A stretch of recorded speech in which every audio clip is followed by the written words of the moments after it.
came to know the Rheumatology Research Foundation when my daughter was diagnosed with systemic juvenile idiopathic arthritis, as well as macrophage activation syndrome. And it was a brutal thing to experience. When you're a parent and your daughter is in so much pain that she can't roll over at night without crying, not be able to walk from the bedroom to the bathroom without help, it was excruciating. It took 9 months for her to get a diagnosis. Once we finally had a diagnosis, the good news was we knew what it was. The bad news is we knew what it was.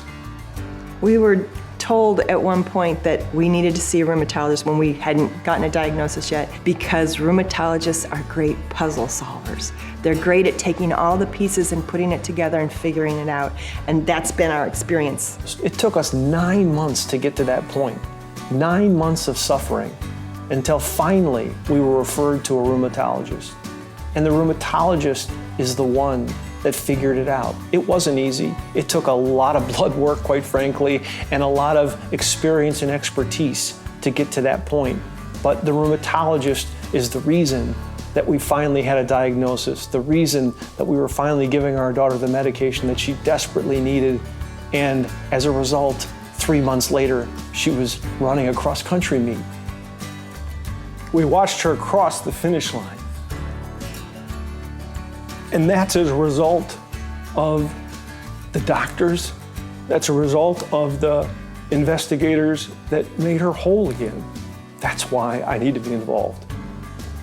If we had been referred to a rheumatologist at the beginning of Courtney's symptoms, I think that we would have had a diagnosis much sooner, and I truly believe that she would not have ended up in the hospital and with macrophage activation syndrome.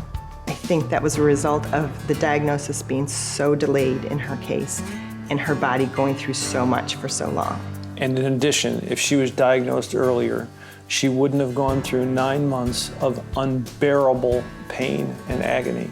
She wouldn't have had to finish high school in the summer.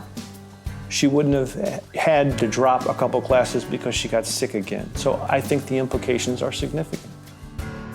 I will tell you, I'm blessed to work with the foundation because the foundation understands these issues.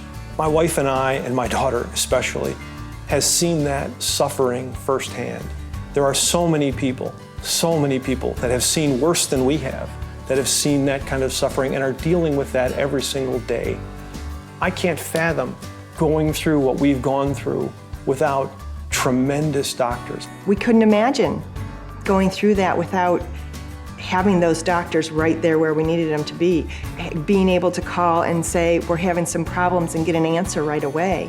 To not have that access would have been even more terrifying.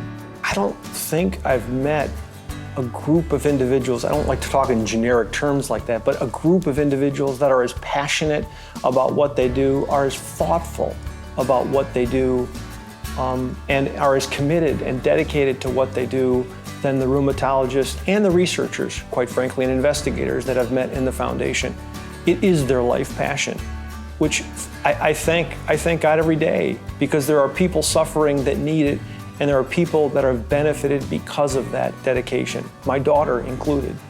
My appreciation, my admiration to the foundation has done nothing but skyrocket.